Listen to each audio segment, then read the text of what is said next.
Friends, ఈ ప్రపంచంలో ఎక్కడో ఏదో తప్పు జరుగుతుందని మీకు ఎప్పుడైనా అనిపించిందా? మీరు చుట్టూ ఉన్న జనాన్ని గమనిస్తే అందరూ ఏదో ఒక స్క్రిప్ట్ ప్రకారం ప్రవర్తిస్తున్నారని మీకు అనిపించే ఉంటుంది. మీరు నమ్మే ఈ ప్రపంచం అబద్ధాల మీద నడుస్తుందని మీకు తెలిస్తే మీకు ఎలా అనిపిస్తుంది? అవి చాలా పెద్దవి, చాలా చిన్నవి, మనం అసలు ప్రశ్నించినవి. ఇవి మన నమ్మకాలను, ఆలోచనలను, మన జీవితం ఎలా ఉండాలనే విషయంలో ప్రభావం చూపిస్తున్నాయి. ఒక్కసారి నిజాన్ని వెతకడం మొదలు పెడితే అవి మన మనసులో దాగి ఉన్న వాటి మీదే అనుమానం రావచ్చు. కానీ ఫ్రెండ్స్, ఇక్కడ అసలైన విషయం ఏంటంటే, ఒక్కసారి నిజాన్ని అసలైన రూపంలో చూసేశాక మీ చుట్టూ ఉన్న ప్రపంచం ఎంతగా రూపొందించబడిందో, ఎడిట్ చేయబడిందో, ఎవరో ఒకరు నిన్ను ఎలా కంట్రోల్ చేస్తున్నారో అర్థమైపోయిన తర్వాత ఒక అమోఘమైన శక్తి మీలో వెలుగుతుంది. అదే స్వతంత్రంగా ఆలోచించగలిగే శక్తి. ఒకసారి ఇవి గమనిస్తే మళ్ళీ పాత దృష్టికోణానికి తిరిగి వెళ్లడం అసాధ్యం. నిజం ఏమిటో తెలిసిన తర్వాత దాన్ని మర్చిపోవడం జరగదు. అందుకని ఈ వీడియోని చివరి వరకు చూడండి.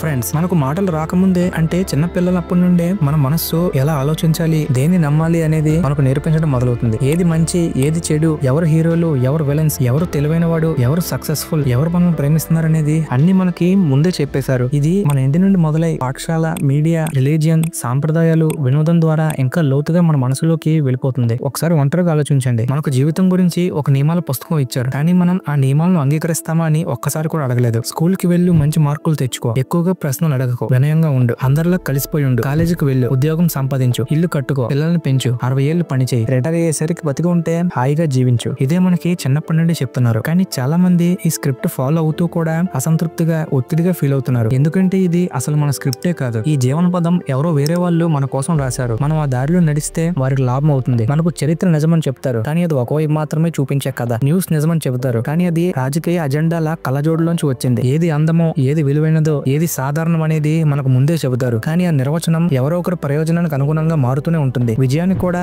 ఒక త్రికోణంలో పెట్టేశారు. అవి డబ్బు, పేరు, ప్రఖ్యాతులు, అధికారం. కానీ ఆ నిర్వచనం ఎవరు నిర్ణయించారని మనం ఒక్కసారి కూడా ప్రశ్నించాం. ఇంకా లోతుగా చూస్తే అసలైన సమస్య ఏంటో అర్థమవుతుంది. అదేంటంటే, చాలా మంది ఈ వ్యవస్థను ప్రశ్నించరు. ఎందుకంటే వ్యవస్థ మనల్ని ప్రశ్నించకూడదని నేర్పిస్తుంది. ప్రశ్నిస్తే మనం చాలా వింతగా చూస్తుంది, లేదా తిరుగుబాటుదారుడు అంటుంది, లేదా కాన్స్పిరసీ థియరిస్ట్ అని ముద్ర వేస్తుంది. కానీ నిజంగా అభివృద్ధి కావాలంటే, ఎదుగుదల కావాలంటే, మనం మేల్కొనాలంటే మనం ప్రశ్నించాల్సిందే. మనం నిజమని భావిస్తున్నదే అసలు సమస్యగా మారింది. ఎందుకంటే అది కేవలం పునరావృతం అవుతుంది కాబట్టి నిజం అనుకుంటున్నాం. పుస్తకంలో రాసుంటే నిజం అనుకుంటున్నాం, కానీ పునరావృతం అంటే నిజం కాదు. జనం చెప్పినంత మాత్రాన అది వాస్తవం కాదు. ఇక్కడే భయపెట్టే విషయం మొదలవుతుంది. అసత్యాలు కనిపించకుండా నిండిపోయిన ఈ లోకంలో మనం పుట్టి పెరిగాక అవి అసత్యాలని మనం తెలుసుకోలేం. అవి నిజమని నమ్మి మన జీవితం ఆపై నిర్మించుకుంటాం. మన బంధాలు, మన ఉద్యోగం, మన కళలు అన్ని దాని చుట్టూనే తిరుగుతాయి. ఏదో ఒక రోజు ఇది నిజంగా నేను ఎంచుకున్న జీవన మార్గమా, లేక నాకు చూపించిన ఒక మార్గమా అని ఆలోచిస్తే ఇదే అసలైన సమస్య అవుతుంది. ఇక్కడ అసలైన సమస్య ఏమిటంటే, నీకు చెబుతున్నది నిజమని ప్రశ్నించకూడదని, ఆలోచించకూడదని నీకు చిన్నప్పటి నుండి నేర్పించారనే విషయం అసలైన సమస్య. అయితే ఫ్రెండ్స్, మనం అబద్ధాలని ఎలా కనిపెట్టాలి? ఒక వైరల్ మెసేజ్ చూసినప్పుడు వెంటనే ఫార్వర్డ్ చేయకండి. ఒకసారి ఆలోచించండి, దీన్ని నమ్మడం వల్ల లాభపడేది ఎవరు అని. ఒక కొత్త లైఫ్ స్టైల్ లేదా ట్రెండ్ మీకు కళ్ళద్దాలు వేసి చూపిస్తే ఒక ప్రశ్న వేసుకోండి, ఇది నన్ను నిజంగా సంతోషపెడుతుందా, లేక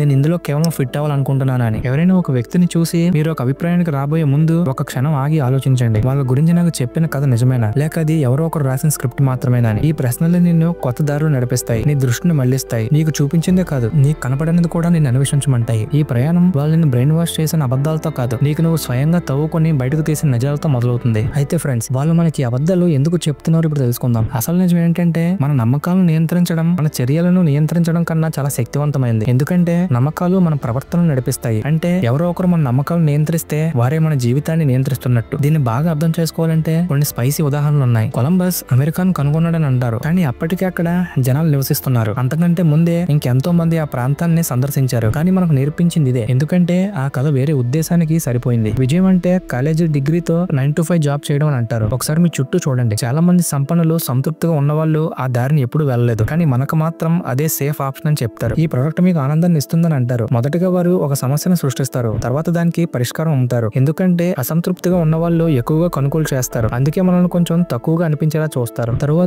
మీడియా, ప్రతి న్యూస్ ఛానల్ కి ఒక కోణం ఉంటుంది, ఒక అజెండా ఉంటుంది, వాళ్ళని ఫండింగ్ చేసే వాళ్ళు ఎవరో ఉంటారు. ఇంకా సోషల్ మీడియా విషయానికి వస్తే అల్గోరిథంలన్నీ మన దృష్టిని, మన ఆలోచనల్ని, మనం ఏం ట్రెండింగ్ అనుకుంటున్నామో అన్నింటినీ నిర్దేశించేందుకు రూపొందించబడ్డాయి. ఇవన్నీ నిన్ను భయపెట్టేందుకు కాదు, నిన్ను చైతన్యవంతంగా చేయడానికి. ఎందుకంటే ఒకసారి నువ్వు అర్థం చేసుకున్నావంటే ఇంకా నువ్వు ఎవరికి ఆట పట్టిలా ఉండక్కర్లేదు, నువ్వే నీ కథను రాసుకునే వ్యక్తిగా మారిపోవచ్చు. ఫ్రెండ్స్, నేను మిమ్మల్ని కోరుకున్నది ఒకటే, అదేంటంటే మీరు ఎప్పటి నుంచో నమ్ముతూ వస్తున్న ఒక విషయాన్ని ఎంచుకోండి, దానిలో లోతుగా వెళ్ళండి, సరైన రీసెర్చ్ చేయండి, వ్యతిరేక దృష్టికోణం కోణాలను చదవండి. ఆ విషయం యొక్క మరొక వైపును చూడండి, చదవండి. దానిలో నుంచి అనూహ్యమైన ప్రశ్నలు అడగండి. అప్పుడు మీకు అక్కడ ఎంత పెద్ద అబద్ధాలు ఉంటాయో చూస్తే మీరే ఆశ్చర్యపోతారు. ఇలా మీరు ప్రతిరోజు చేస్తే కొన్నాళ్ళలో మీ ఆలోచనలు ఎంత క్లియర్ గా మారుతాయో చూస్తే మీరే ఆశ్చర్యపోతారు. చిన్నదిగా మొదలు పెట్టండి, ఆసక్తిని ఉండనివ్వండి. ముఖ్యంగా ఎందుకు అని అడగడాన్ని ఎప్పటికీ ఆపకండి. చివరిగా ఈ వీడియోకి కంక్లూజన్. ఫ్రెండ్స్, మనం అందరం ఒక రకమైన మానసిక మాతృకలో పెరిగాము. ఈ ప్రపంచం అర్ధ సత్యాలు, పక్షపాత కథలు మరియు జాగ్రత్తగా రూపొందించబడిన కథనాలతో నిండింది. కానీ మీరు ఆ తీగలను లాగడం ప్రారంభించిన క్షణం నుంచి మీకున్న శక్తిని మీరు గ్రహిస్తారు. ప్రపంచాన్ని భిన్నంగా చూడటానికి, మరింత స్వేచ్ఛగా జీవించడానికి, మీకు ఎప్పుడూ లేని రేసును ఆపడానికి. అయితే ఫ్రెండ్స్, ఇది భయానకంగా ఉంటుంది, కానీ అది ఫ్రీడమ్ ను కూడా ఇస్తుంది. వేరొకరి వాస్తవికతను జీవించడం ఆపడానికి మరియు మీ సొంతంగా సృష్టించడం ప్రారంభించండి.